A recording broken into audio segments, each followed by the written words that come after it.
What's up, guys? What's up, man? How y'all doing? Pretty good. Back Pretty from chill. our intermission break. We just got done finished talking with Clawz and RaveTrain. Really dope people. But now I get to talk to y'all, fam. Let's do it. My boy Gatsby and Rami. Yo, what's How up? y'all doing, fam? How y'all Pretty doing? good. Pretty good, old sport. Pretty chill. Oh, sport. I fuck with it, fam. I fuck with it. Keep it going, dog. Keep it going. Hell yeah. Fucking. So, like I said earlier, I wanted to get you in specifically for the whole techno thing. Yeah, bro. That was really cool. Yeah. That was really something new for me. And same thing with Rami, right? But fuck it. Let's dive off techno for a little bit. You feel me? All right, bet. Let's just go into just whatever EDM related. It doesn't matter. Let's jump into the electric jungle stuff though, bro. Oh man, here we go. Here we go. My boss, my manager. Hey. Yeah, that's Novocaine, man. That's my manager right there, bro. For sure. Yeah. How'd you get into doing all that? How'd you meet Novocaine? I met Novocaine through my cousin Overwork, but I didn't like formally meet him. I saw him play, and I think he played a techno set with Lavenge, and that's where I first like seen him. But the first time I like met him, I did open decks for him. It was in a bar in Riverside, the one right before Low End. Raincross. It was at Raincross. Okay, We did open decks to them, and that's where I got to meet Novocaine. Yeah. Okay. Crazy. Yeah, so that was in January. Oh, so you just recently? Yeah, recently, man. Oh, recently. swear. So, Okay. yeah. Got you. So then before Novocaine, where did your whole fascination for EDM and DJing come from, bro? Fuck, man. I always liked EDM, like ever since I was like younger. I think, I think for everyone it was like Skrillex and everything, and it was like the same David Guetta, this and that. But I remember when I was like playing shooting games, listening to drum and bass and shit like that, like just some cool stuff like that. True. But I was DJing in high school on my old vinyls. I used to go under a different name. I don't want to say that name right now because that name kind of sucks. Nah, what's up? Let's go. My old name used to be DJ Cloud with a K.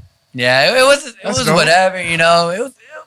It's better now. Way better now. Gatsby, it just rolls off the tongue, you know. Facts. But I've been DJing since high school, like my sophomore year. I got into it because my uncle, he had vinyl decks, and he kind of would just like throw me on like family parties, whatever. Little kickbacks, like, hey, go on. So that's kind of where I picked up how to DJ and everything like that. Oh, and I got a chance to use those for a few parties. I took a break, and then because I had to focus on my grades and everything, I was partying too much in high school. So I took a break, got back into it 2 years ago when COVID happened again. Got So literally the first time I DJ'd in front of people was for my birthday during COVID. So September 26th, like 2 years ago. Oh shit. Okay, so So my birthday just passed. Yeah. So like you haven't really been EDM wise too long, yeah? I think EDM wise, because I would do it for the parties too. Like I would do like every here and there, but Gotcha. mostly like hip hop and stuff. I would DJ EDM too, but like all together, yeah. I think yeah.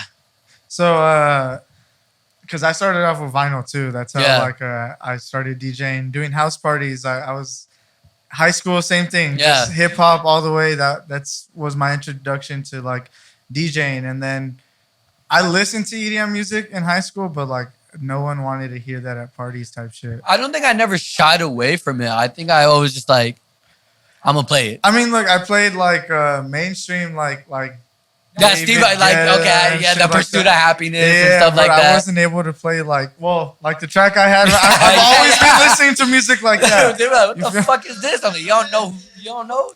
And bro, I'm not gonna lie to you. The first person like in EDM that was letting me play that type of music, and I know so many people shit on this person right now, but Carnage, bro. Carnage was one of those people. Exactly, exactly, bro. Yeah, I mean, I heard stuff about him. He's a good DJ. He's a good rapper. He was a too. good like trap producer, bro. That's what initially No, yeah, got he me was. into The him. Like first song I ever heard about him, it was like a church, like Bricks. nah. It was a trap Katie. song. No. I have to look it up. For sure. But yeah, so like he would drop like a bunch of tracks with Migos. He would drop like I don't know if you ever heard this track called Katie but it's by. Anyways, like it was like some shit. Holy Moly was the very first song I ever heard by Carnage. Yeah. Yeah.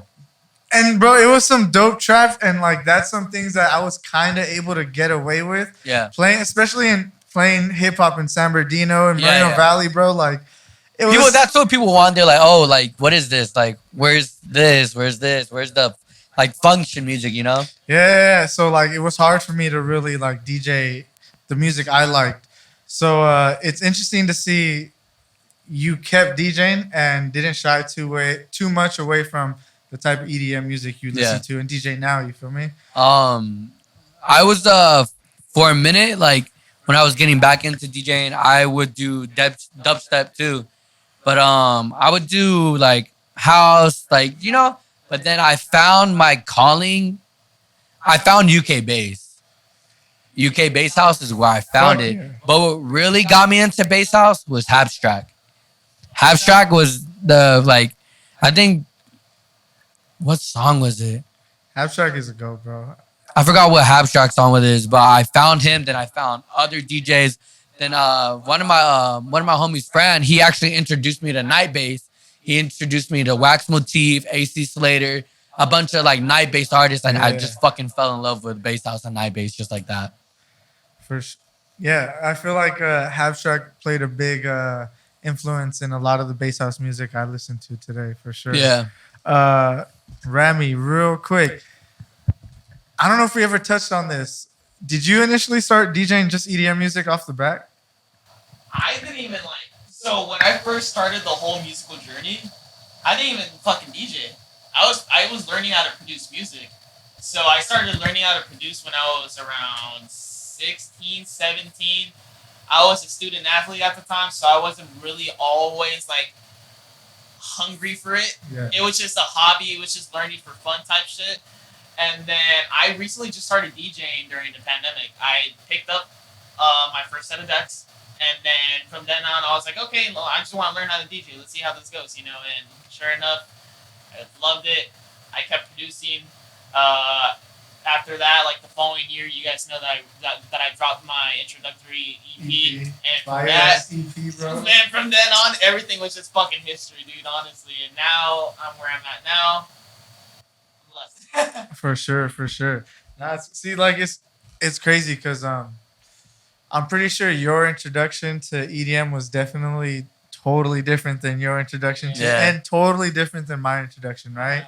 But yeah, we're still talking about techno music. You feel me? Exactly. So like, just align itself, bro. Yeah. So in what area did you initially start DJing? Did you live out here all your life? I actually stay in San Bernardino and Loma Linda. Oh yeah? Yeah. Okay. So literally right smack dab in San Bernardino. So all the parties were San Bernardino, Fontana, Rialto, like places over there. Yeah. Because the community's always been out there in San Bernardino. Yeah. Even for like early I think especially with like functions and everything, that was kind of what was popping. Like especially when I was in high school. I'm only 23 right now, so high school for me was probably like maybe 4 or 5 years ago. Same here. I'm 22. For me, it was 4 years ago. Yeah, so like 5 years ago then. Same. I'm 22. Same. Now I'm 26. I mean, not too far off, but no, but let me ask you this: seeing EDM around like the IE, who were the first shows you seen? Was Novocaine the first? Like, who was the first you remember? Because it's kind of interesting for me. Everyone hates on them now because the shady shit they did. High as fuck. High as fuck. Okay, they were okay. I mean, they. So the first honestly that's a lie. That's a lie. No. Okay, yeah, because they were doing the undergrounds first. Yeah. So I heard of High as Fuck before anything. Gotcha. I heard as High as Fuck.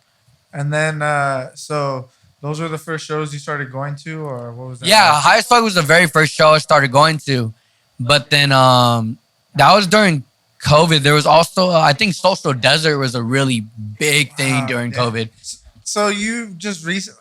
Wow. Okay. I'm starting to forget like COVID was 2-3 like going on 3 years ago type shit. Like that was an introduction for a lot of.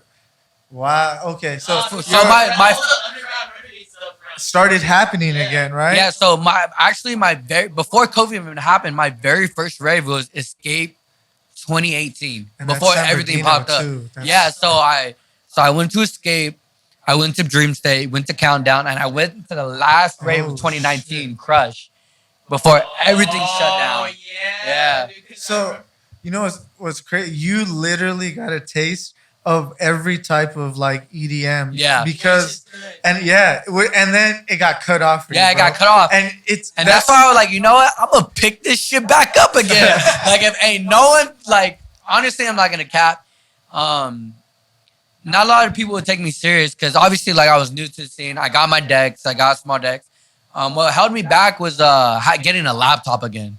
That honestly held me back. But once I got that back, I got an SB3. And because I was originally knowing how to DJ on the vinyls, it came very easy to me. Yeah. But I still had help along the way. Like I had a friend help me out.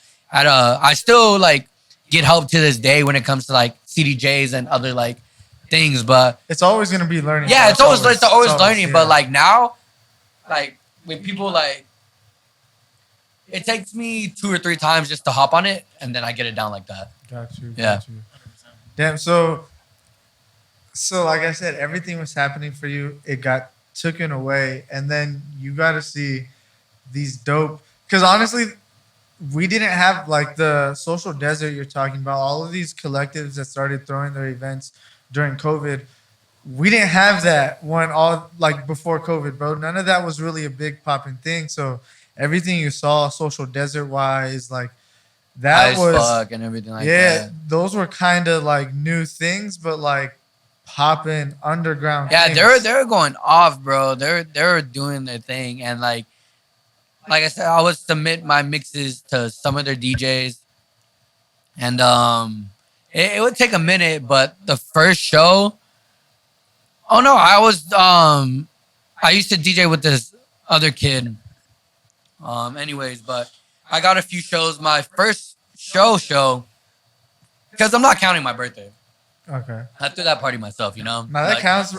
I mean, it, like There was about a crowd? There was a crowd. It counts. Okay. So then my second show, it was actually on a fucking train. A cutout train in the middle of the desert. Shit was packed out. That shit was crazy. A fucking train. Yeah, a train, and I still know where it's at to this day. That's wild. And like it was a popping event type shit? Yeah, fuck yeah, man. Hell yeah, that shit was crazy. And what year was that? I think it was 2019. It was 2019 October. 2019 October. Yeah. Wow. That I'm trying to like date back when I could pinpoint now, like post COVID, but like what's been going on. A lot of people have been running towards club events and stuff like that, right? Yeah, now because everything is opened up, it is kind of hard for people who I used to throw my events. Uh-huh. Like during COVID and everything, I threw my own events in like a fucking cave up by Victorville.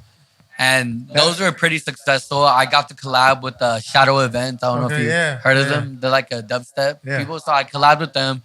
And that kind of helped us bring the LA crowd because they're from LA. So they were a big help. Met a lot of amazing people, especially Jacob Cardell. He's one of the DJs. Fucking amazing. So after that, like everything started slowly opening up again. So we started getting less and less people. So I just cut it off. Yeah, see, and like that's the best part of honestly EDM right now.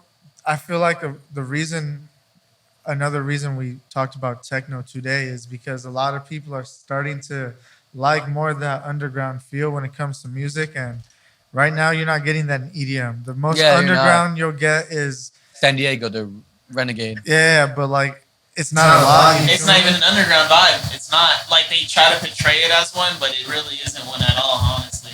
Yeah. The true underground vibe, as they were disclosing in the FaceTime call, is literally happening at techno events.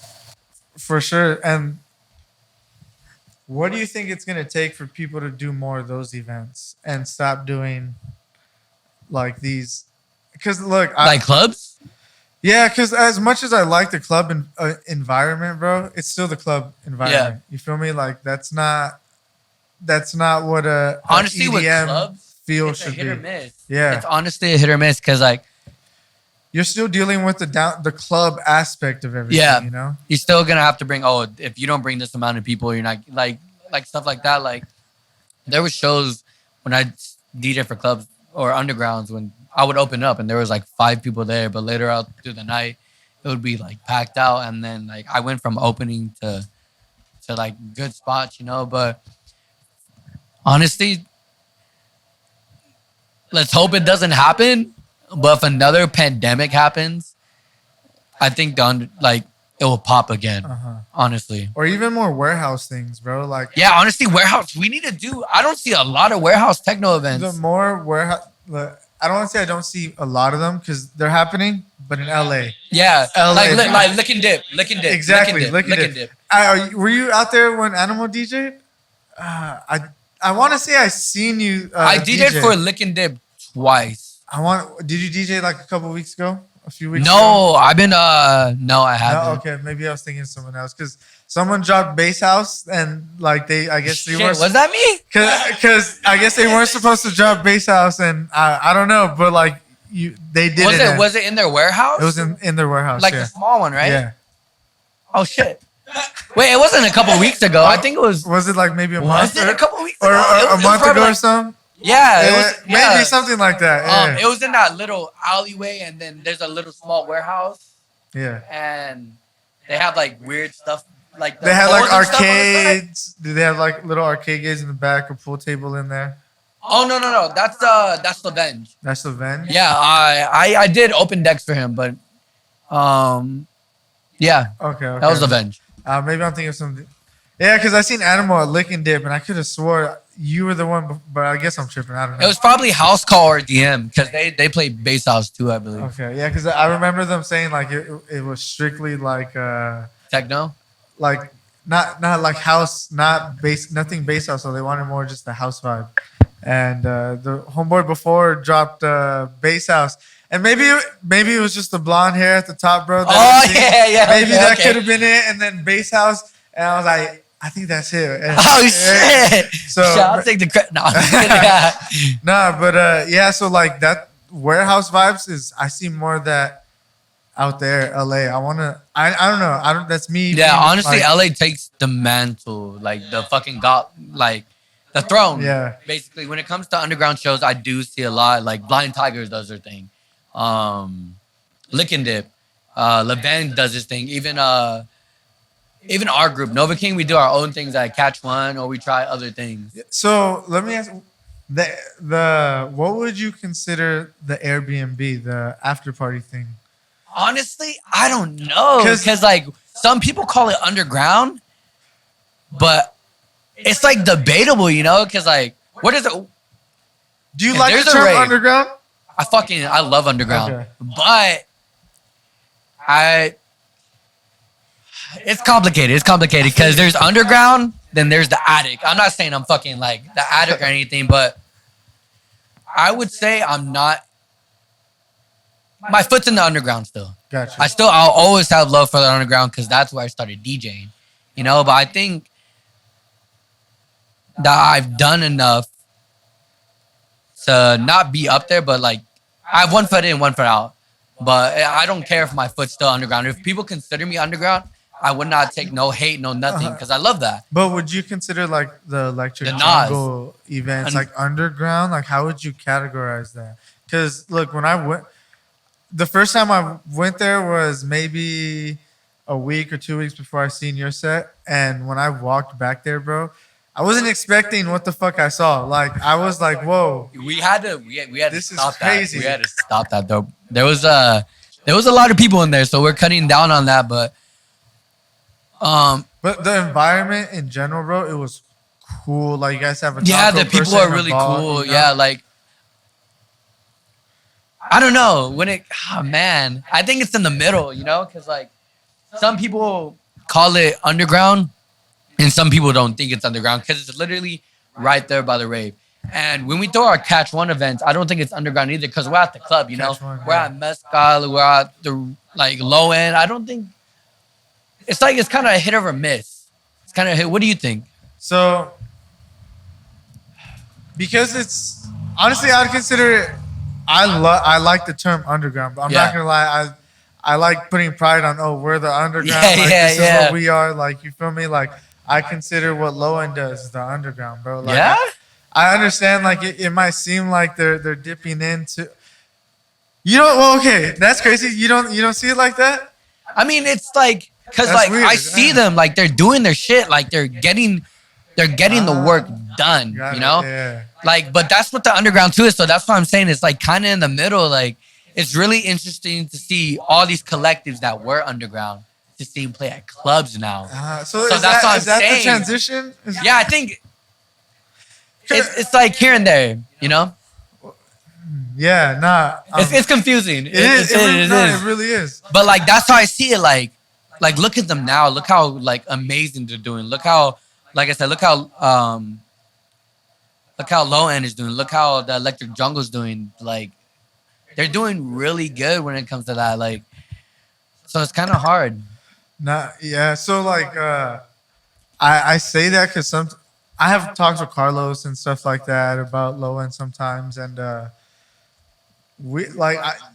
for me personally, it still seems like it's underground. It doesn't seem like it's this big thing yet, but like sometimes it's because we're in it and we don't understand like who's looking, who sees what's going on, what everyone else perceives this, you know. So, and like we do big book headliners, you know, and stuff like that. So I guess that's kind of dipping into mainstream and stuff like that. But at the same time, how would you gauge DJing for low end as like mainstream DJing, like,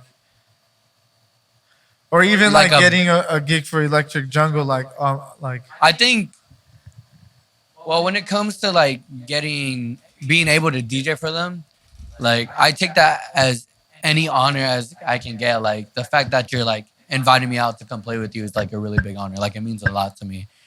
I don't know, man. Like, because look, being inside, it's hard. Yeah, it's really hard, especially being on the inside, bro. Like I'm DJing for them, because people know what the fuck it is. People know what mezcal. People know what the rain cross is. Like, I don't know. Yeah. I don't know. Because same thing with the electric, bro. Like, I enjoy those packed, bro. Like, I don't understand. Like, it's more than the underground at this point. Like, it's a branch of. It's really not a branch of like what's going on in the San Bernardino, the main festivals, right, that go on there. But it almost is, bro. It's almost like an added experience now to those festivals. Because it's like when it comes to like the Nova King, Electric Jungle, and the raves, people come to us like right after the raves, bro. Like I don't.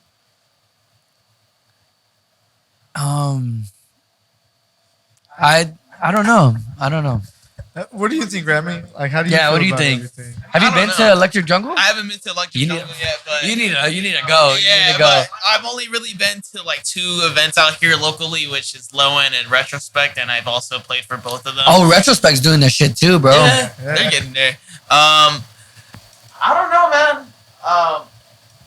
You gotta keep in mind, I'm still kind of low in terms of the spectrum of like artists out here that locally. Any gig that I get, I honestly like honor, but I don't know what it is, but maybe it's just because I'm in a big city.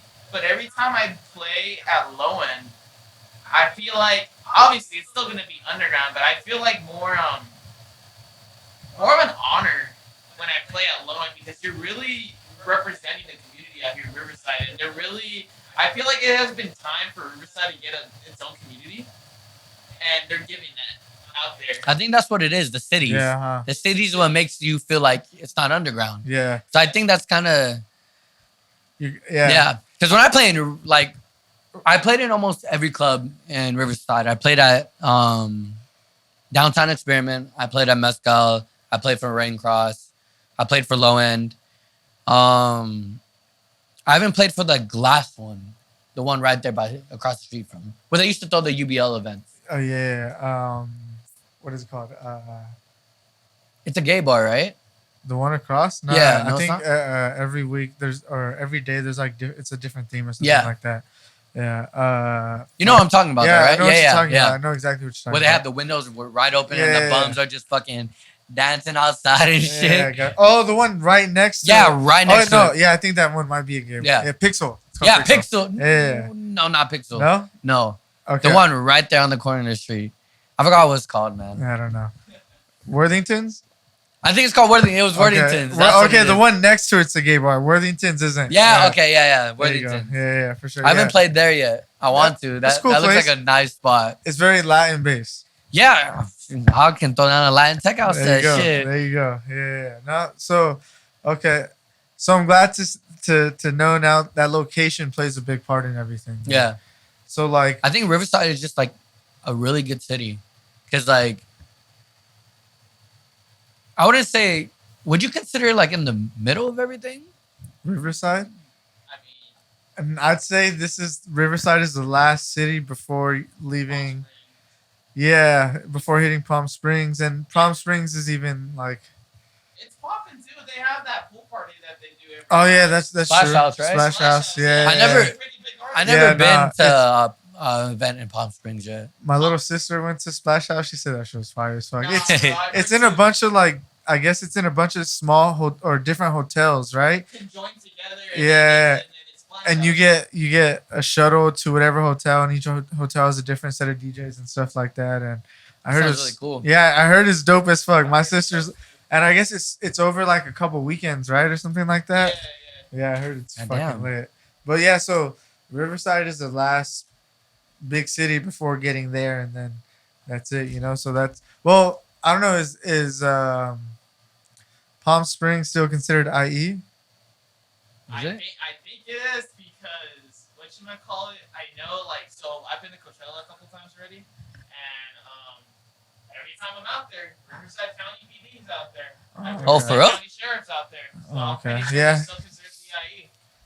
That's crazy. I don't ever think Palm Springs as the IE because you know what? Like, I'm pretty sure there's a bunch of dope house like stuff shows going out there and happening out there and whatnot, but that's just too far to even. If I'm gonna drive all the way out to Palm Springs, might as well go to LA, fam. Exactly. Not only that, bro, it's way too hot out there, bro. It's way too hot.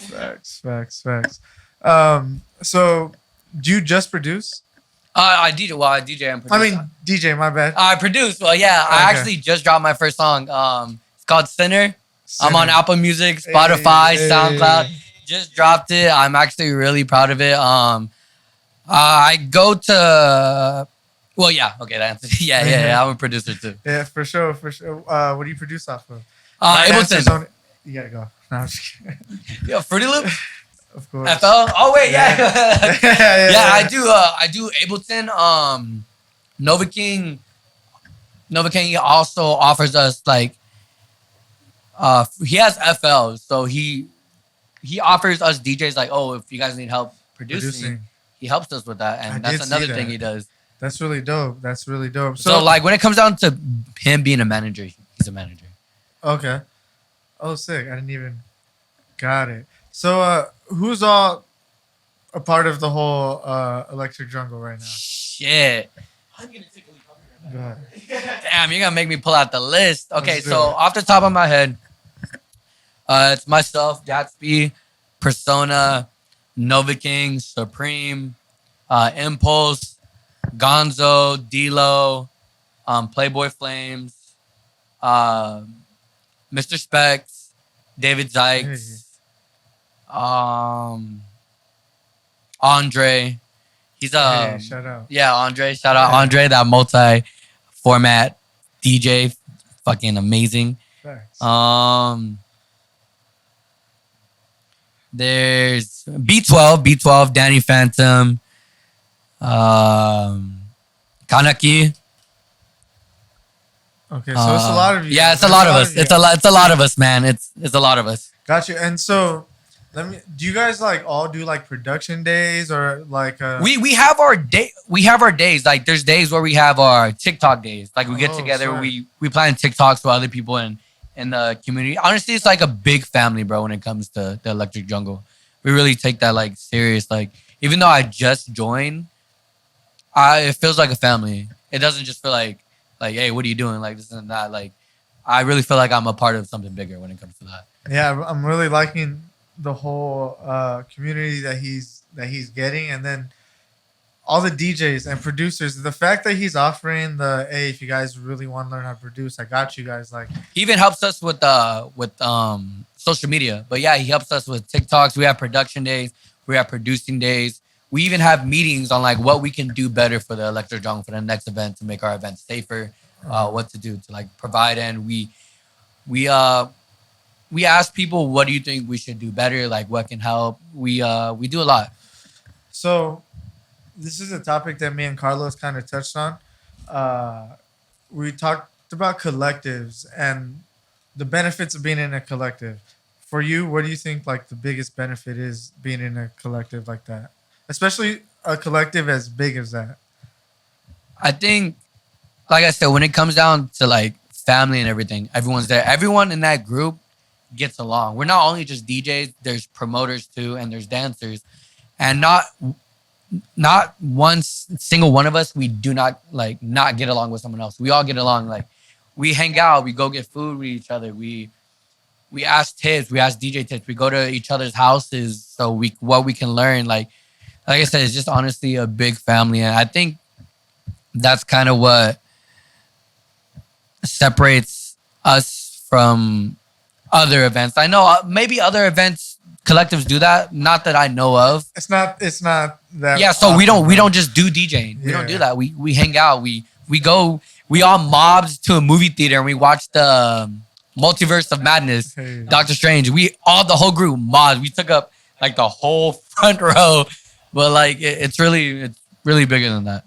No, that's really cool to see because I feel like in collectives sometimes the whole I'm in a collective gets caught up and Until like, people say like, oh, like I'm the shit or whatever. and then there's nothing really happening in the collective. You feel me? It's just a collective to be a collective, and And then they don't do it. I know a couple collectives that they don't really do necessarily much. and like But I'm not even here to like talk shit. no, so I'm saying that because there's supposed to be benefits of being a collective. Yeah. Exactly. You're supposed to learn from one another.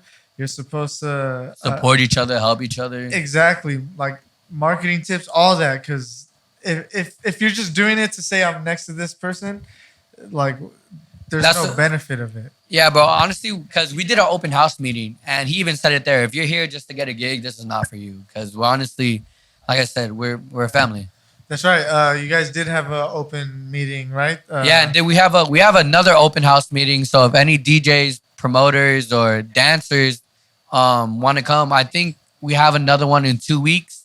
So if you guys want to either fact check that with Nova King or me at Gatsby6133 613 on Instagram, I can try to help you guys with that. Were you about to say your whole phone number right now? No. It's because I meant to say my email is Gatsby6133. Oh, got you. But yeah, Gatsby613 on Instagram. We're having another open house meeting for anyone.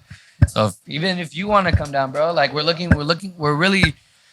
want to show people, oh, it's not just us. Like we don't want to just keep it a part of us. We want to see what other people can bring. It's crazy you say you guys don't want to keep it just y'all, but it's really hard to know who just y'all is. Yeah. There's a lot of y'all. Yeah, there's a lot of us. I don't think that will ever be a problem because you guys are always rotating people in your guys' lineups. There's always new people there. Like it's never just the same. It's never the same. Yeah, like even there's times where there's a bunch of times Nova King throws the event. He's not even DJing. Like I even tell him like don't even throw me on the lineup. If you need help like managing this event, I'll help you. Like that's what all of us do. Like no one's like, oh, let me play. Like I want to play. No one's like that. Yeah. We see what we can do. You know, we build the lineup, so it's always different. Can I ask you this?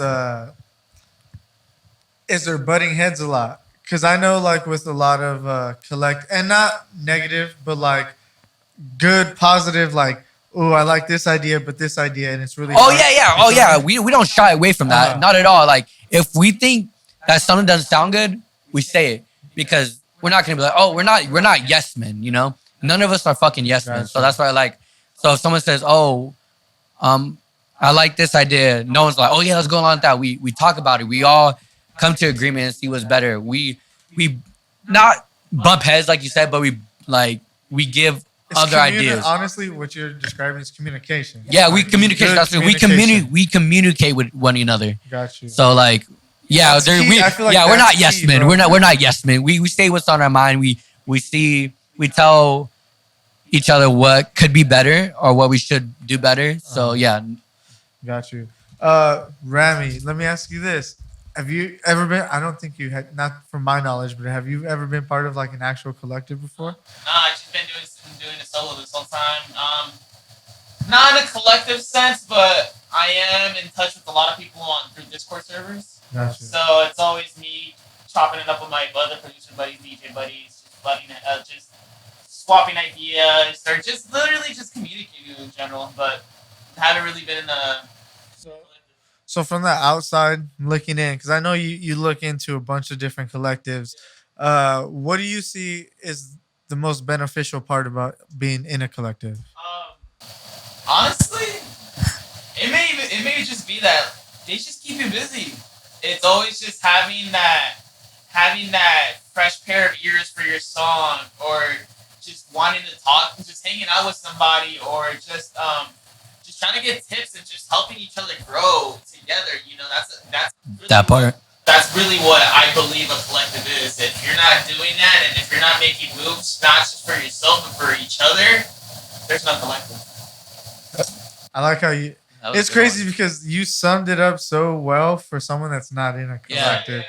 You feel me? And I feel like people don't understand that going into a group in general. You feel me? Like if you're not there to support everyone in the group or contribute, what are you doing? You know, like why? What is this? What was your purpose here? You know, like even every single one of us, like if we post something about our music, all of us share it.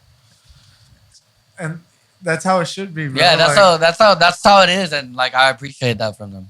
And honestly, and look, so we could talk about bad collectives here all day. Honestly, there's good examples of them. There's multiple examples of them, but I will bring this collective up because a lot of people tend to, and I've heard it over and over and over again. With the Wasted Collective, right? And I'm not here to say anything bad about them at all. But look, I'm gonna tell you this straight up, and this is what they will tell you when you go to their meetings and stuff like that. They're looking for people that will help them move their tickets. You feel me? And look, if you're an artist that has a good, solid foundation of a fan base, and you know there's people for you that'll come out and see you, Wasted is a good collective for you because they reward that. You feel me? So you got to understand, like, I see a lot of people leave that collective. I honestly only know them from what people tell me. It's crazy. Me too. Same here. We get the same thing. We get the same thing. And like, I understand it's going to suck for the people that don't have any type of fan base that are just getting in this. Like, it's going to be them more using you, if anything, right? But I will tell you this. They're connected with so many fucking people, bro. They tell, like, everyone shows me, look at the group chat we're in. And it's a group chat with like 180 DJs and shit like that. Right there is your network, bro. That's a solid reason to just be in a collective right there. But like, you got to take the positives out of the collectives, and you got to really like understand what a collective is. I've been wanting to check out one of the meetings for them. Look, don't shy away from it. Like, it's a good learning experience, like for everyone, bro. Like, look at the innards of a working collective. You feel me? Like, at the end of the day, Wasted is getting all these big DJs and stuff like that. It's working their way, you know? So, but it is not the best if you're looking for that community and whatnot. I don't know if that would be the best fit for you. You feel me? There's a fit for everyone in a different collective. You know, you just need to know what's right for you at the end of the day. Yeah, when it comes to collective, bro, like, blood, sweat, and tears. It's like the Electric Jungle, bro. Like, if he slapped a contract in front of me and told me to sign it, I will. Like, I'll gladly to be a part of that team. Like, I love them. I love every single one of them. I feel you. Damn. We've been talking about Electric Jungle a lot. But not only because, like, they're the collectives that I've been seeing in the IE really just start blowing the fuck up out of nowhere and doing it right, you know, with the dope community and all that. But there are like bottom lines at the end of the day, you know, like even with any collective, there's always going to be things that maybe you guys do opposed to another collective, and you guys aren't necessarily right, and they're not necessarily wrong, and you're Yeah. not wrong, and they're not right. It's just different ways of doing things, you Mhm. know. So, yeah. Real quick, Rambi, you've been quiet over the past couple months. I know you put out a track recently that's been doing fucking amazing, but I'm curious, dog. Usually that only happens with fucking fire ass producers because like He got something in the works. there's something coming, bro, and like I'm just curious as is what that is.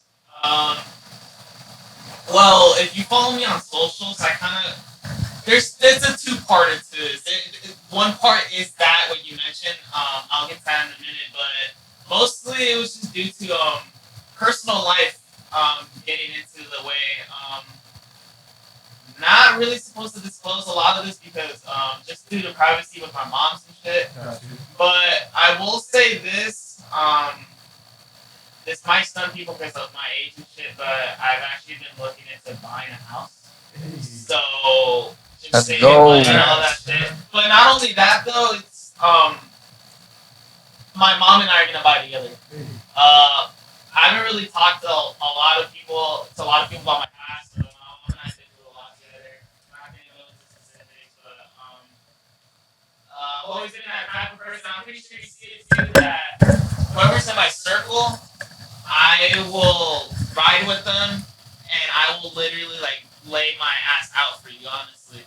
And my mom has always been that because at one point in time I was her rock and she's mine. So just working on, we had been saving up for a house this whole time, and glad to say that we're currently in the process of getting that. We see what we can get. But so besides that, I have been kind of quiet because I kind of went through a phase where I'm just like, okay, so what's next for me? You know what I mean? I dropped my EP. I dropped a couple tracks the last year. Just sitting down and just really like brainstorming, like, okay, what's next for me? Like, what can I do to get myself out there? And am I doing what makes me happy, truly happy? I am, but I knew I could do better. So I have been working on this sound that I've been trying to portray for a while now, and I want to say that I found it now. I've been writing a lot more music than I have in the past, which is great because whenever I would write music about a year or two ago, it would always be like, am I really happy with this? Like, it's cool, but am I happy with this? I don't want to just release shit because this is what the crowd likes nowadays. I want passion to be in the project, and I know you and I could probably talk about artists not talking shit to them that it seems that's what they're doing. They're just trying to portray they're just for the people. They're not for themselves. Yeah. So yeah, just working on music. I have a couple tracks out. You might get, let's say, 3 more tracks before the year ends, and then hopefully next year we'll dive in. But during that time, I was saving up for the house with my mom's. Just really had to make budget cuts. Gotcha. I couldn't put money into promo like that. So I had the music laying in my fucking hard drive, but it wasn't like, okay, okay, let's put this shit out. I had to really step back. So during that time, it was like I wasn't really producing much, to be honest with you. And now recently, about a month or two ago, we're back into it. I'm opening up these old project files that I had. It's like, okay, I have had the most drive that I've had now to just finish music, and I've gotten connections with a good amount of people that have been supporting me as well, and including one big act who I'd rather not name because it's just kind of like between him and I, but he's been helping me out. He actually helped me out with that track that I just released, which is Good for Nothing. Gave me pointers on, hey, this is what you can do to improve. Like, this is how you can probably connect with an audience while keeping your sound, obviously. And turns out it fucking worked. You could see the plays. You could see the fucking plays. It fucking did its shit, you know. So it's a good track. Yeah, honestly, it's one of my happiest tracks that I've ever made. Honestly, it was one of those tracks that came naturally. I didn't necessarily try too hard to write it. It just happened. I finished the first version, sat on it for months, came back to it, listened to it again, brainstorming, and then obviously when I had my buddy come in and be like, okay, you know what, this is what you can do too. Literally finished that track really fucking fast. Was happy with the result of it. Put it out, and yeah, this is where we're at now. And I've been kind of glad that I haven't been getting booked for shows like how I did last year, because I'm not saying I got booked a lot, but for someone barely coming out to the scene and really barely getting themselves out there for the first time, I was playing a good amount of shows where I wasn't really producing music that much. So now that I had the time to actually produce, I'm actually finishing a lot more music now and actually having time to experiment with that sound that I've been trying to, put out for myself, and we're there. That's what I want to say, that we're there personally. Bro, so from beginning, like this is a journey, dog. Remember that, like, 100%. It's not something that's gonna happen overnight. Exactly. It might, it may not, but that doesn't like it. Everything you're going through is all just gonna make this experience a little more meaningful for you, especially if you don't stop, bro. Exactly. Like if you just keep going and use every experience you went through, bro. Even if you stop producing for a couple months, once you get back on your DAW fam, all of that shit's just about to be written into your music. So just remember that you might not feel like producing today, tomorrow, next week, but as long as you know, I'm gonna be back on that laptop. Like, you're gonna be back on that DAW. No, there's something's gonna come out of it, bro. Because there's a lot of producers out there, fam, that say I produce every day. I have to produce every day, or I have to produce every so often. I'm not. Yeah, I'm personally not one of those producers whatsoever. I have to produce when I'm feeling good, when I know like I have a good headspace, because if there's something like on my mind that's heavy, I'm gonna go onto this DAW, bro. I'm gonna look so mean, and I'm gonna like not like anything I do, and nothing productive is gonna come out of anything. Time, yeah. And it's crazy too, because a lot of these big producers that you look at too, especially like in the more bass scene, I guess we can say, they don't just pump out tracks like that. They don't just like, okay, I'm gonna finish a song in a day. They'll literally just start demo ideas, and they'll just come back to them later and later, and they'll only literally drop like 5 tracks throughout the fucking year, if anything, and maybe 1 EP or whatever, Yeah. So it's not something to look down on yourself upon if you're not finishing a lot of music. Just know that as long as you know that you're putting in enough work that you're satisfied with, that's all that really matters. And that's something that I actually struggled with like last year, where I was just like, fuck, dude, I have all this fucking music, I need to finish it. It's like, yeah, you do, but don't rush it, just enjoy the creative process of it. Take your time on it, experiment. Listen to more music. That's a big thing too. Just listen to more music, because if I wouldn't have been listening to all this music that I currently do now, I wouldn't get all this inspiration for songs that I have. I feel like you have to experience life at the same time, bro. Exactly. Like, you can't spend all your free time producing. Exactly. Yeah, you like, as much as people would want to, like, the music has to come from somewhere. You feel me? Exactly. If you're all day, every day, just in your room, and you don't go outside, like after work, you just come. Like, where is your inspiration? Where's the creativity? Where's the You're drive? One of those people, bless up. But for most of us, it's not gonna be like that. We're not gonna be the people that just could just sit down and pump out a fucking demo and just finish it with it really quickly and have like 12 tracks throughout the year. Yeah. Yeah. Sometimes it doesn't. And like, honestly, there's a couple producers that'll spend fucking months on one track, bro. Exactly. That'll just like come back to the studio and be like, all right, I think my snare's okay, and then they'll leave and not touch that track again for another couple weeks. Bro, there's producers that'll like leave tracks for years, bro. Good example is Boombox Cartel, bro. Literally, that recent album that he put out, bro. I remember hearing those tracks out in 2018.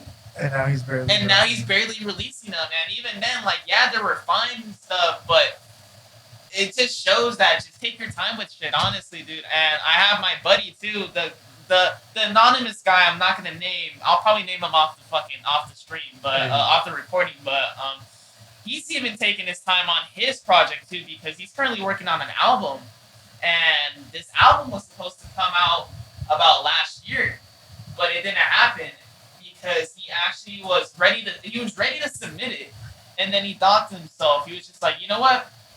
I'm not happy with this. Like, if I'm gonna put out an album and I have the support of said label, I want this to be the best it can be. So he postponed it, and he started working. He started to do more work on these tracks for the album, and he's released a couple of them as singles. And now I can't say where he's at the album right now, but he's getting there. Honestly, he's truly happy with where he's at, and I've been taking that as inspiration. Like, okay, like, you know what? You can't rush this shit, man. You can't. The time will and come, there's gonna be all these people that just tell you like, nah, you gotta put this shit out quick. You gotta have all these songs, and then, like, within this time frame, it's like, nah, you can't rush this shit, dude. You can't. You'll just destroy yourself. You'll just fuck up your creativity. It just goes away. You're just treating it as a job. Like, just at least It shouldn't be a job, bro. That's the one thing that, like, everything we do, like, well, me personally, DJing, producing, and this podcast, bro. If it's not fun, I no longer want to do it, bro. If it feels like a job for me, bro, why the fuck am I even doing? I did this so it didn't feel like a job. You feel me? So like, if I have to clock in to my DAW every day, I'm not gonna like it. I don't think that's how it should be. At then it is a job. I get it. Like DJing, if you really wanna take a career, make it super serious, yes, you do have to do something about your career every day. You have to work on promotion. You have to do something about your brand. You feel me? At the end of the day, we're brands. If we're DJs, like that's what it is. But you still gotta have a life, fam. Just remember that shit. Like DJing is not your life. Remember that, because what are you when you're not DJing? You feel me? Once you're at that stardom level, I guess you can say, okay, maybe you got to take it a little bit more serious now. But right now, enjoy this shit, fam. Honestly, fucking live it up, dude. Enjoy the fucking process, dude. Enjoy the journey. That's what I've been doing for the past, 2 years that I've been doing this now officially. And it's been nothing from blessings, like from meeting you guys to playing all these shows to getting this recognition online. It may not be the biggest recognition, but just getting support from these fellow producers in the scene. I can't ask for more, bro. Honestly. So, question: you produce Ableton. How long does it typically take you to finish like a track? You just put out your first one. What does that look like for you? Honestly, like probably like a day or two. A day or two? Yeah, but I sit on it, like in high school, I already knew what I wanted to do in life. I already knew I wanted to make music and everything. So I took piano in high school, so I'm familiar with some keys and everything, but I took a break. But I started to learn how to produce in December, and I barely put out my first track this last month of September, at the end of the month. Basically, last week, I barely put it out. Like, I've been sitting on tracks like since maybe like March or April. And like I sit on right now. I have like 7 tracks that I'm sitting on. I haven't put out. Like, I'm still working on it. I go back. I do what you say. Like, but when it comes to like my creativity, I think I just like it comes to me. So like when I hop on like Ableton, I'm like, all right, this is what I gotta do. Sometimes I do sit there for about an hour. I'm like, all right, what am I feeling? But even when I'm working or like when I'm out, if I hear something in my head, I go to my recording notes and I record like the beat right when I get home, hop on it, and I make that beat. So it's like right now I feel like because I'm new to the producing, my creativity it flows really good. And that's good, bro. Yeah. Let it keep flowing. So like I'm already working on my goal was to put out 3 tracks by the end of the year, but I want to spread it out because like I just dropped Sinner the beginning or at the end of September. Like I was gonna drop another track that I finished in October. Keep promoting that track. Keep doing stuff. That's all I'm gonna do. Like, bro, like make a music, do something. Tyler the Creator, he had an interview. Yeah. You know what I'm talking about? He's like, bro, I dropped my album last year. I'm still promoting that shit. Like, I'm still promoting that shit. Don't think you can promote your shit once and think it's gonna. Bro, like that's what I'm saying. I have the track that I wanted to push out ready to mix and master, but I think I'm gonna push it back so I can like put Sinner out there more because I just dropped it. Like I'm not in no rush. Exactly. I'm only 23, bro. Like there's some people it took like a fat minute. Like Jay-Z didn't blow up until for a certain spot. Bro. And look, until he didn't blow up until he was roughly around 27 to 28. Look at him now. People literally consider him like the god. Yeah, the god of rap. Him and Beyonce are the king and queen right now. That's what people consider him. 100%. So when it comes to time, I think you're right. Like get out there, like experience life, but for producers and musicians, like if you think you can get on it, if your creativity is like that, fucking do it. So yeah, like like I said, I don't like being on it every day, but when I produce, I'm on it. My idea is there. I get a track, pretty much the whole track done within 6 hours. Like, I just dial in. I need to know that my time is freed up. I could take 6 hours and dial in. That's exactly what I'm saying, bro. Like, cause like honestly, what hypes me up the most is like I'm just chilling through work, and then I hear something in my head. I record it. The first thing I do is gonna hop on and fucking try to reciprocate that sound to do it. But then there's sometimes like I don't feel like producing because I go to the gym. I do have a social life. There's things I do outside of producing and DJing. I still go out. Like I have fun with my friends, you know. But like I love producing. I really do. And I still even get help from it today. And I don't have a problem with that. You shouldn't, bro. Yeah. It's always gonna be producing specifically. It's always gonna be something you're learning, bro. Because a tech house or a dubstep DJ is gonna teach you some technique they do that you would have never learned just producing like bass house or something like that. Like I'm starting to realize that talking to more different producers and stuff, and I'm like, fuck, this is how you automate. Like I use this, and they're like, nah, but if you do this, you get a weird noise like this, and you're like, fuck, dude. Like I love being shown like, bro, Sinner. I finished Sinner in July. In the middle of July, I finished Sinner. I didn't put it out until the end of September. And I'm pretty sure you showed it to like hella people. Oh, bro, I was giving it. When it was done, I was giving it to fucking my friends to DJ. I was giving it to. I sent it to some bigger artists that even listened to my track, and I'm glad about that. I sent it to some big artists. They gave me what they thought about it. I was talking just like you. I was talking to this artist, and I told him like, hey, like. I'm producing and everything like that. He's like, all right, when you finish the track, I need you to send it to me. Yeah. And I sent it to him. He's like, he was honest to me. He's like, I like this track, but this isn't for me. But the fact that you did this in the little time you've been doing for producing, it's a really good track. And like I said, there's ups and downs. But when he said that, I didn't take no negativity from that. So it's crazy because what he said, how do I say this? A lot of beginner producers, people that start, their ideas are amazing, bro. Yeah. They have the most creative ideas ever. It's just sometimes the mixing and mastering just isn't there. And the best thing I could say to those producers and DJs or producers is show your shit to someone that mixes and masters, and they will tell you how you could get your sound. I don't think anyone should be scared to ask for help. Like I asked for Sinner, I asked for help. I had help with Sinner. Like I'm like, oh, does this sound better? Should I do this different? He's like, it sounds good, but have you tried this? Because look, bro, all producers if they're not asking people for help, they're getting help low key. And when I say that, that means they're YouTubing, they're Googling, they're still getting help. Bro. Yeah. That's not getting help. It's not bad like doing that, you know? But like, I get private classes from, he's a DJ and a producer named Travesso. And I also get... Hey, that's the boy. We had him on the podcast. Travesso, him and my cousin. The Goonies fam. What? Yeah, exactly. The Goonies. That's him, man. Yeah. So Travesso and my cousin Overwork, they teach me how to make music. They teach me how to produce. They taught me a lot of stuff, and I really, I thank them a lot for helping me and like getting me to where I am now because of them. I'll never not thank them. I'll never not fucking, I did this by myself. I didn't ask for help.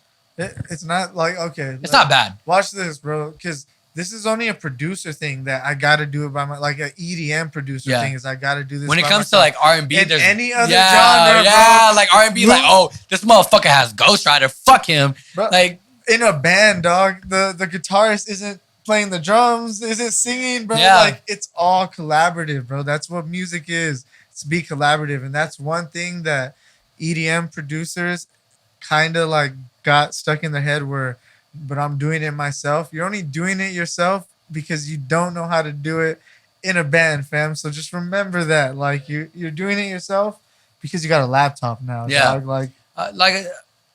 I'm always gonna ask for help. I'm always gonna ask for people's opinions. Like, what do you think about this? Like I'm not scared of I don't know the word. I'm not scared Criticism? Yeah, I'm not scared of criticism. Criticize me. Tell me what I did wrong. If I'm fucking fucked up, tell me I fucked up. Yeah. Like, tell me. I feel like that's the one thing about this in general. Like, don't be afraid to ask for feedback. But the most important thing about that too, know how to fucking take it. Yeah, know how to take it for sure. You gotta. For sure. Because honestly, bro, like with my track that I just put out, for example, bro, when my plug was literally just like giving me tips on how I can make the track better from the very first version I had, I was like, all right, bet. I put it on paper, then I sent the next version to him. I was like, hey, how about this, bro? You fucking took that shit so well, and I was just like, all right, bet, cool. You know, it's important just to know how. You have to take criticism. As an artist, you have to. You have to know. Fucking ego, bro. The ego is the fucking. You gotta just. Oh no, I fucking know how to do it. You know what you're talking about. about. The ego is the enemy, bro. Do not listen to that shit. Be humble. Take more shrooms, bro. Do something.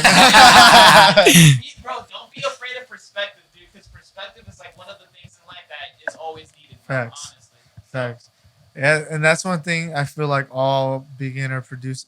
Like honestly, the amount of time you took to release your first track, that's a very good amount of time, bro. Yeah. Most people don't even take.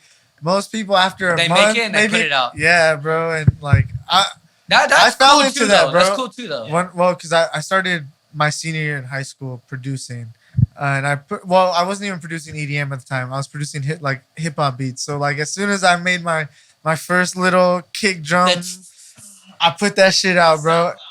And I look back on it now, and I'm like, now how the fuck did I do that? Who was gonna take me serious making that? That's when I look back at myself, bro. I think that's fine though, because it's not like you get a lot of these people that are barely beginning like their producing journey and shit, and they're automatically just start thinking about, oh, I need to put my shit on Spotify. How do I get on DistroKid? It's like, nah, fam. Take your time. Take your time. Like, bro, like I'm not gonna cap that. I released music on other aliases before. Or like I released music before I officially quote unquote started fucking releasing music. Same. And I'm just like, and I never worried about getting my shit on Spotify and shit. Actually, I'm gonna take that back. I did it once with my friend, and I took that shit down immediately. But just don't rush it, bro. Because honestly, like if you're trying to get your music on good platforms, it has to be quality. Quality. It has to be quality. You have to make sure that your best fucking work is on there, bro. And like you have to make sure that it's your best too, because I have had a couple tracks that I put out. I put one out last year that was a fucking scrap track. I didn't put that shit out on Spotify. I just put it out on SoundCloud. You know, it's great. So maybe you'll fall into this later, but I do this now where like if I don't treat all the tracks I put out the same. There's some tracks that I'll put out that are just fun and they'll just be SoundCloud exclusive, YouTube exclusive. But the tracks that I'm really like, oh, I need to put promotion behind this. I really fuck with this track. Like, I'm putting it on all the DSPs. I'm making sure everyone's gonna listen to it because I care about this track more than other tracks. And it's okay to make the other tracks and put them out, but like I said, you can make it Patreon exclusive. Like, find ways to make those tracks still beneficial for you, like promo material or something like that, you know? If you're making other genres of music too, I feel like let's say like one day, like, which I am doing this on the low, I'm not even gonna lie. Let's just say I make a Future Garage track, and I want to put it out. I can't really put it out on my primary, so I'll just make a secondary account. I'll just make RVMII. It won't really be the main account. Upload it on there. You'll still be getting buzz from your following, and you'll still get plays. As long as you plug your primary account, people are gonna still see, oh, this dude's fucking busy, you know. And just use that as like promo to hint at your next project. Be like, this is a little sneak peek of what I got coming. It's an exclusive on here. Blah blah blah. It's promotion, you know. Or just demos that never made it. I think that would be dope. Cause like that's dope. That's dope. That'd be dope. But when it came to making Sinner, I think I was really like hyped about it. I wanted it to be on Apple and Spotify. Like I think I should have went the SoundCloud way, but like I was really happy with the track and I loved it. Yeah. Put it on Spotify, fucking Saturday night, whatever, uploaded on DistroKid. Fucking come Monday morning, I have 1,000 plays on Spotify. My fucking on Apple Music, I already have a star next to my fucking shit. And when I saw like my coworker, I showed her my song. She's like, "You already have 1,000 plays." I looked. I'm like, "Shut up!" My jaw dropped, bro. That's lit as fuck. But like, man. I think low key, I That's cool. I love that. But SoundCloud, I wouldn't want to put it on SoundCloud now because now that I put it on SoundCloud, it's not getting like a lot of views. But like, I'm happy where it's at on Apple Music and Spotify. Yeah.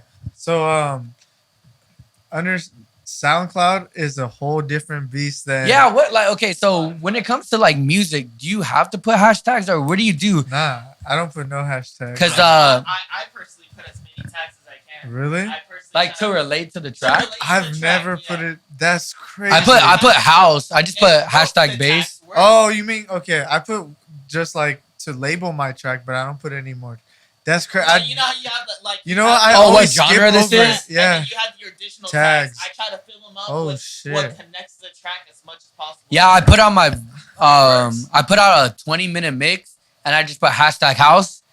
That shit's sitting at 5,200 plays right now, bro. Yeah, nah. SoundCloud is. You know what? I'm not doing hour mixes no more because that shit don't hit. Bro, it's the 20-minute to like 30-minute hits that mixes that I've noticed have been hitting. It's crazy because I don't want to say it's people's attention span, but sometimes I don't It want to is. hear a whole hour of one person. Yeah.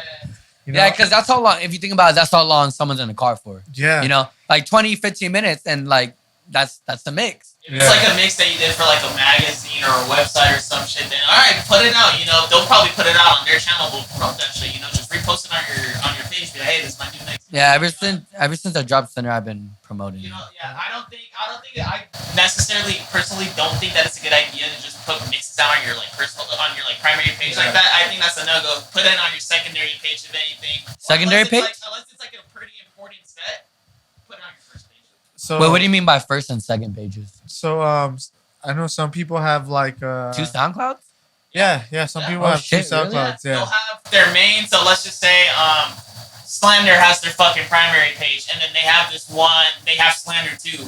It's not their verified SoundCloud page, and they'll throw their mixes on there. They'll throw their Edits. Yeah, it's because like some tracks they can't monetize, right? They can't release. They can't get the rights to release it, so they'll release it on SoundCloud. SoundCloud will let you put that stuff on their platform, but you won't monetize it. Yeah. And for it to not fuck up their actual pages, like get any strikes or anything like that, they have to put it on their second account. So that's why you'll see a lot of mixes and stuff On not people's their- second account. Or like most of the time, you'll see mixes on like accounts that are made just for mixes, and these people will go to their account to drop. Like, hey, their release mixes. my mix. Exactly. Because, bro, once you get strikes on SoundCloud is so fucked where they won't even tell you they're taking down your page after like the third strike or some. I didn't even know SoundCloud gives strikes. Yeah, they give strikes. For like, it's crazy though. Like when you first upload your track, before it goes public, they will try to scan it out. Yeah. If they scan that there's something in, they won't let you upload the track. But after it's released, you pretty much said that okay, I own all the rights to this, unless you chose that you don't want to monetize it. Yeah. Once they find out that once someone reports it out, that's when it's like okay, that's when you're gonna get the strike on your page, and then now either you or let's say you're working with the label has to do all this work to try to get that strike taken away off the page, because if you're on that strike, people are gonna be like, oh, this dude's already like stealing content from people, and it's happened a good amount of times already. Yeah, but like I don't know if you guys knew this, but before Husky was Husky, he had another name. He went by Litster, and bro, his SoundCloud was kind of blowing up. It was like at 100K or not 100K. It was at like 1K followers, and like he was like getting at least 2,000 plays on all his tracks, and he released a track, and SoundCloud just took down his whole SoundCloud page, and he was like, "Fuck!" And he was like, "You know what? I'm not coming back as Litzer." And then he rebranded to Husky. So shit. yeah, that shit happens, and it's like, So it's for like copyright and stuff, right? Yeah. yeah, Damn, but I thought soft sample that it's copyrighted. You're fucked. I thought SoundCloud is like for especially Now. that. So sometimes they'll still do it. Like, look, if you're Cardi B, right? Yeah. She's in a big label, right? That label has bots and stuff going out, basically saying, if anybody's using my music, strike them, take it down. I don't want it. Like, I only want my artist's music, the original, out here, and that's how people get striked. So if you use a lot of mainstream music, like remixes and stuff like that. Those Yeah, are I the gotta most check if dangerous. I get a strike. Nah, they just don't want to face all the litigation, bro. But honestly, it's like this with someone like you that's barely coming up and producing and shit. Just make sure that your samples are royalty free. Splice is fucking amazing. If you do end up using like a vocal, for example, that is copyrighted, there are ways to get around it. My plug has a song that he's currently working on, and he used a vocal sample from a song from a very good rap group. And he wants to throw the song on the album that is getting support from this big label. And he's like, I can't fucking do it. So he pretty much taught me this loophole, but I also learned this from Joel's from watching his masterclass. If you find a cover of someone singing that song, true. you're fine. Because it's not necessarily The song. It's not the original artist's song. It's not the It's master. The cover. Yeah. So it's not the original vocal per se. So you don't have to worry about going to the label and buying that vocal from it. You just grab it. I thought they would do that a lot with Kanye. I see a lot of Kanye like mixes and stuff and like remixes. What do you mean? Like, you see him like he has a lot of remixes or what? Yeah. Samples. Like samples or remixes He like buys of them, house. Bro, he's got money like that, bro. Like he has to get him clear. Or well, look, he's on a good label. The label that he's on probably released some of the songs he sampled, so they already have the masters to the tracks for him to release. You know. Honestly, Crazy. like when he would sample all these like older samples from like Jesus King, like all the like the soul songs from like the 70s and shit. Bro, honestly, I don't even think they asked for much. It's an old song, but when he samples like Pop Smoke and Donda, for example, he's got the money to fucking just buy the sample, bro. He just got it like that. And like obviously, like someone, since we're here again, Fred again, when he with his Turn Off the Lights remix, Future.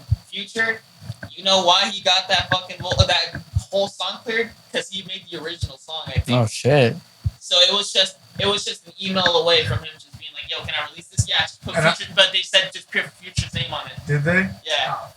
I mean, I would have put Future's name I on was it like, anyways. fuck you Yeah, it's feel me? fucking Future, Yeah. bro. That's the toxic He's letting king, me- bro. He's letting me put it Because on think here. about Okay. it, it's not like he's literally singing the whole song. He's not rapping the whole "Turn Off the Lights" original song. He's just Yeah. saying "Turn Off the Lights." So his management was just like, "Okay, I just need you to put Future as credit. You got your song." Sure. And it worked out. Look at him, fucking one of the biggest songs in dance music currently. Yeah, Fred again out here. It's crazy. My little sister listens to Fred again. Like homeboy is out here, dog. He's doing good. I feel like a lot of trancey music and like that type of feels is taking over right now. It's People want intimate music. Right feels, yeah. People now. want No, to well, feel. not just feels. They just want to feel that intimacy. You know, like for like how we were talking about earlier, like this intimacy that you feel at techno events. You don't really get it somewhere else.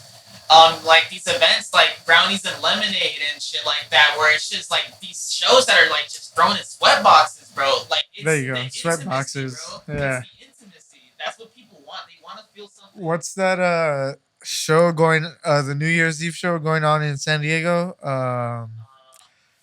It has like all those psytrance artists. Some fuck. I don't know what it's. It might be that. I'm not entirely sure. But I'm really like.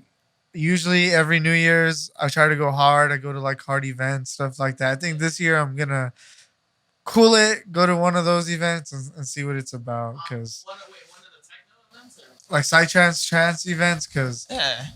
it just seems chiller this year. I don't know why everyone's going towards that like vibe, but Yeah. No, Dream State's a cool fucking festival. I've been wanting to go to Dream State for a while because I've always been a trance head, and that's pretty much how I got to like EDM in the first place. yeah. I just haven't fucking pulled the trigger. But just know, when I was at EDC, bro, I was at fucking Quantum Valley like a motherfucker, bro. I'm just gonna let you know right now. That's where bro. you were I was chilling? fucking vibing my ass off, dude. Fuck.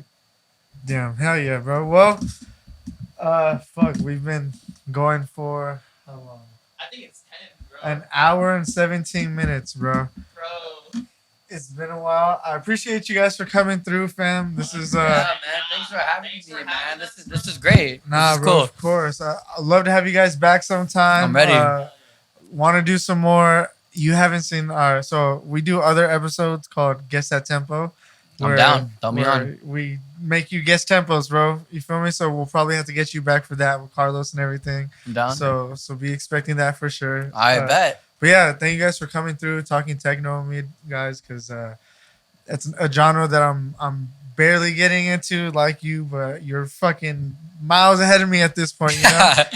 I'm just glad you appreciated the mix, bro. No, yeah, and I'm glad that we were able to just spread our knowledge to you, honestly, because honestly, I believe it's one of the most beautiful genres in the scene right now that people are, I don't know if they're too scared to dive into it, but I believe everyone should at least experience once. For sure. That's a one-time thing. And I just want to say thank you, Clawz and RaveTrainTv for video chatting in. Support our American act. Yeah, facts. It was really fun talking with y'all and hearing what you guys had to say. But yeah, thank you guys for tuning in to another episode of Don Talks, episode 17. Check out Rami at all his social medias. RVMII official, everything. That's where you can find me. And Gatsby at Instagram, Gatsby613. And then for TikTok, Oi.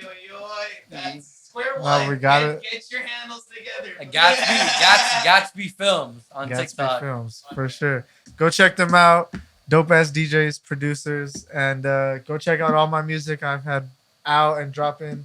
And stay tuned for the next Don Talks. Check out Sinner on Apple and Spotify. Oh wait. Since we're at this, check out Good for Nothing. Apple, Spotify. Hey. We out here. Hell yeah, bro. That's what we like to hear. Thank you guys for coming. Thanks for having us, man.